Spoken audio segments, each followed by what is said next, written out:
Hello guys! Welcome back po sa aking munting channel, Glyza Barona Official. Ayan.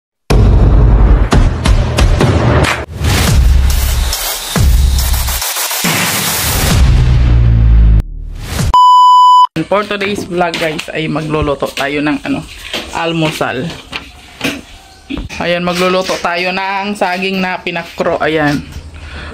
Mga taga Bicol lang po yung nakakaalam niyan kung ano yung pinakro. Yan, charot sa mga sinampay ko, tambak yung nilabhan ko kagabi. Yan, nabot ako ng gabi, grabe. So, ayan. Marami kaming saging dito, guys. Ayan. Ay, nahinog na siya. Ayan, so yung pinapakro, guys, yung mga lang, yung mga hilaw lang. Pwede rin yung maniba lang. Ayan, kunin na natin. Ayan na, yung ating, saging. Oh, dami niya, guys, oh. So, lutuin natin. Pakruin natin. Ayan, balatan na natin ito, guys.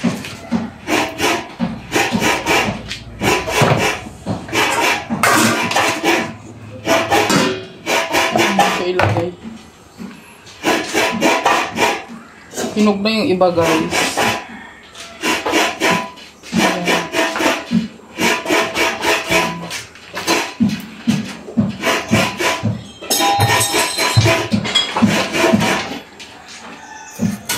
Haluan natin ng halo.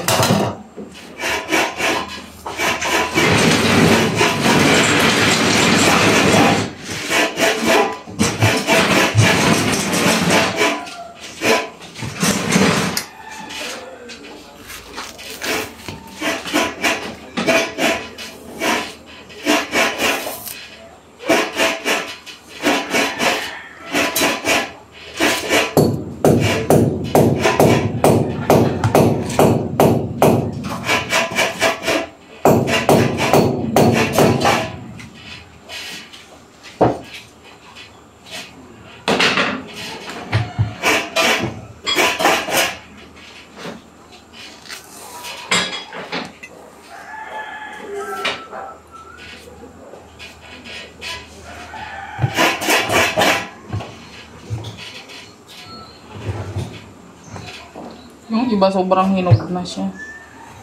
Ay, hindi na siya pwede.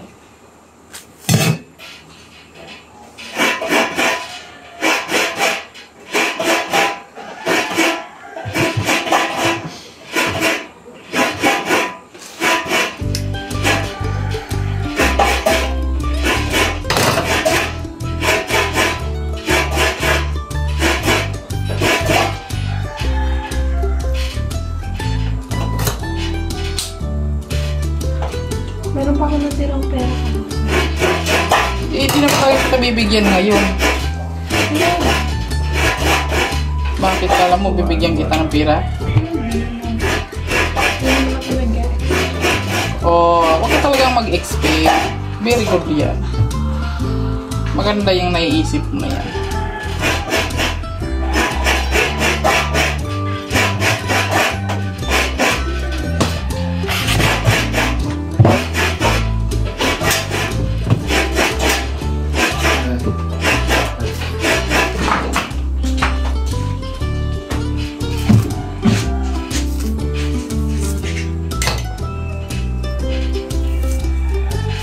Madumi lang to sa kamay, guys, kasi malagkat siya.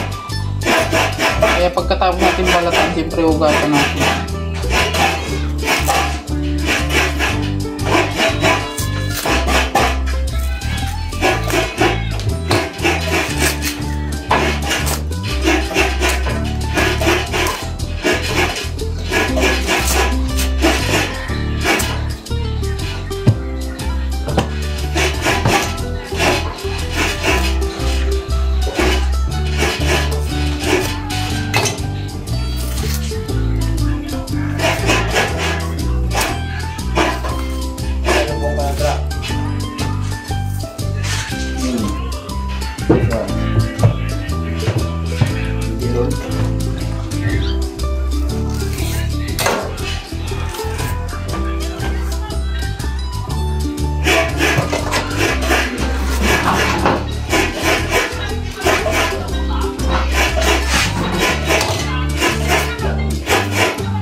So, ayan, nabalatan natin siya guys at lalagay na natin dito sa ating hiwagang kasirola. Anerola ba yan? Anerola, kasirola. So, lakal ko anerola. Siyempre, hiwain mo natin. May sama ko video mo. May? Sige na.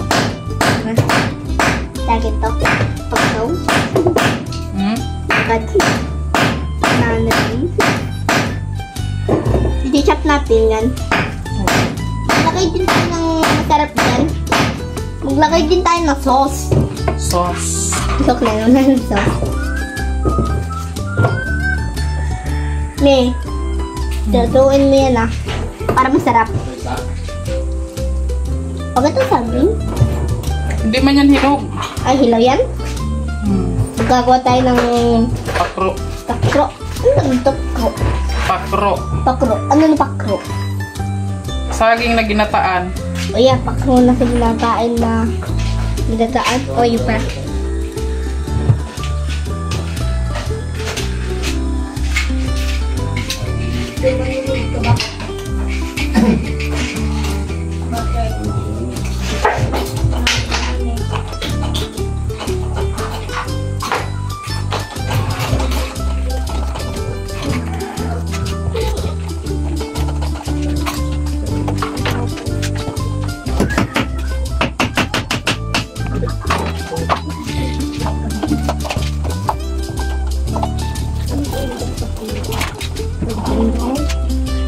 Hindi mo lang camera mo para kita ko.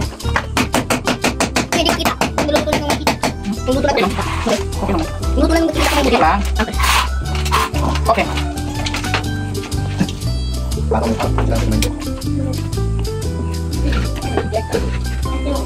Wow, ang dami niya. Wow, dami. Ito na tayo ng swimming pool. Ayan. Eh, sa sunod, pag-birthday ko So, ganyan siya karami guys. Okay. Salang na natin at pipiga tayo ng gata. Eh, pag-birthday ko na punta tayo sa Disney na pinuntahan natin. Ah? Ha? Lagyan natin ng kunting asukal at saka asin. Ay, Lagyan natin ng asin. kunting asin nila na ang pilan. Dam na yan, dam na yan, dam na yan, tabi na yan. May napaka-asin na yan. Ano asin mo? Bakit maasin? Bakit maasin? Ano ba aasin ka dyan? Maalat! Ayan. Magkata na tayo guys.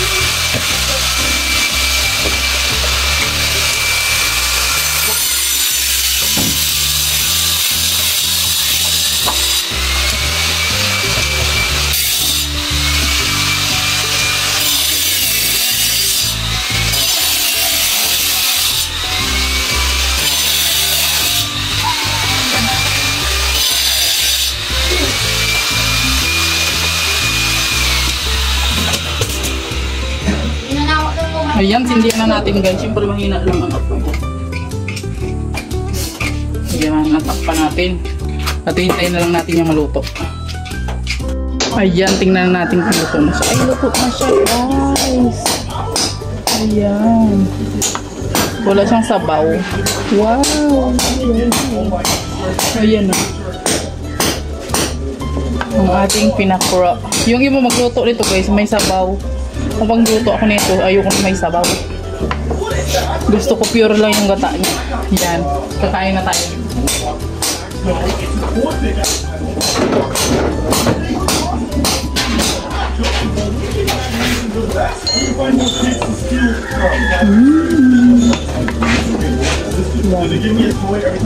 Sarap yan guys, sarap. Aha. Okay na yung pakura. Wow, ayan na yung ating pakro. Shoutout dito sa aking tasa na ano, basag-basag na siya. Pero okay pa naman siya guys. Ayan, kain na tayo guys. Oh, sarap to. So, ayan guys, update muna tayo sa ating ano, kwarto. Ayan, ito na yung nagawa nila. Oh, ha? Buo na siya. Dito pa lang sa loob. Oh, syempre yung dito hindi pa. Ito yung lagayan nila ng pinto. Ayan. Yan, konting ano na lang yan, konting kembot na lang yan, matatapos na rin yan. So, ayan na lang yung ating simento. Dalawa na lang. Siguradong kulang yan. Kaya, baka maghintay pa kami sa susunod na sahod nito. Kasi ngayong sahod ay ano, medyo sakto lang sa budget yung aming sweldo. Kaya ano, ayan oh. Oh ha, may bintana na siya. Forma na yung bintana guys, dalawa. Oh, dito dudungaw-dungaw ka dyan no. Yee, dudungaw-dungaw ko dito. Tingnan mo naman. Pawis na pawis ako guys. Ha? Ayan. Dito dudungaw-dungaw ka lang dyan. Grabe yung pawis ko. Ayan, mainit kasi guys. Tas doon. Gusto ko kasi sa bahay guys, marami bintana kasi gusto ko yung marami akong nalalanghap na fresh air kasi dati sa bahay namin dun sa Malabon, ang bintana doon isa lang talaga siya guys kasi nga dikit-dikit ang bahay, so wala nang paglagyan ng bintana. So gusto ko pag nasa probinsya, sa probinsya naman kasi makakapag-decide ka naman kung anong talagang style ng bahay ang gusto mo. So ako hindi pa ako marunong ng mga style ng bahay, basta may matutulugan lang ako na komportable akong makatulog at makaunat-unat ako, ayun na yun, okay na sa akin yun. Hindi pa ako maarte sa bahay. Ayan, so pansin nyo naman po sa bahay namin na ano, wala siyang dekorasyon kasi hindi rin pa ako mahilig magdekorasyon. Ewan ko ba, hindi pa ako designer na tao. So basta pag may bintana, ilalagyan ko lang yan sa ng kortina, okay na yan, oh, di ba? Hindi pa ako mahilig sa mga dekorasyon sa bahay. Gusto ko simple lang. Oh, ito yung isang bintana. Di ba ang cute? Tapos ayan yung ceiling niya. So lalagyan daw po yan ni Alex Librada ng ano, ceiling. Tatakpan niya yung ceiling. Oh, di ba? So ipipinish na lang nila to at ito natakpan na nila yung ano, yung bintana namin dati dito sa may sala. So tinakpan na nila. At ayan na siya. Di ba? Ayan na siya. May cover na siya. Kaya kailangan yung pintuan namin dyan, lagi siyang naka-open para makapasok yung hangin. Yan.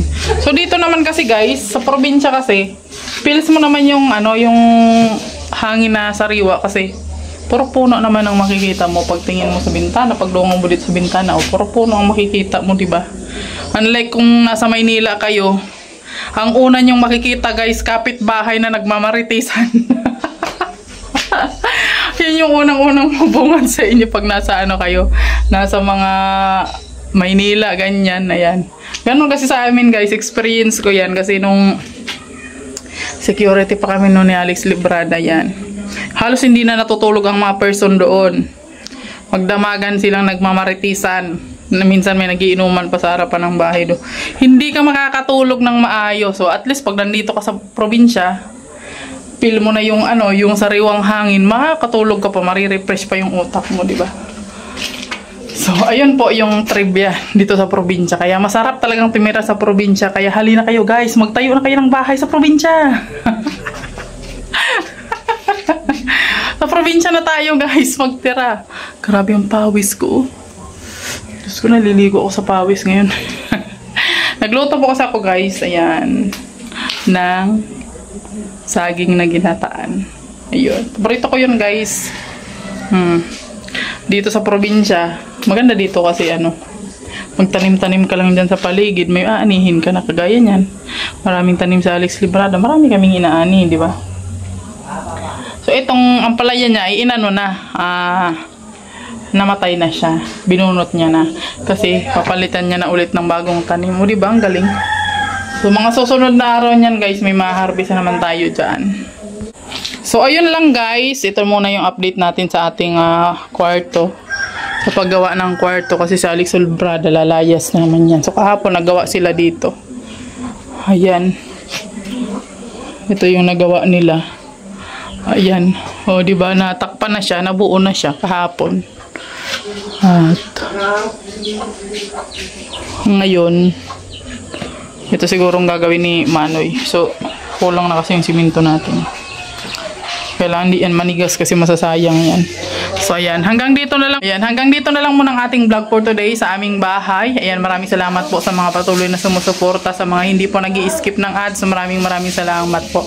At kung nagustuhan niyo po yung vlog na to, please like and share at pahit na rin po ng notification bell para lagi kayong updated sa ating mga susunod na video. Maraming salamat. God bless you all. At please subscribe po sa aming mga channel. Ayan, ang inyong lingkod.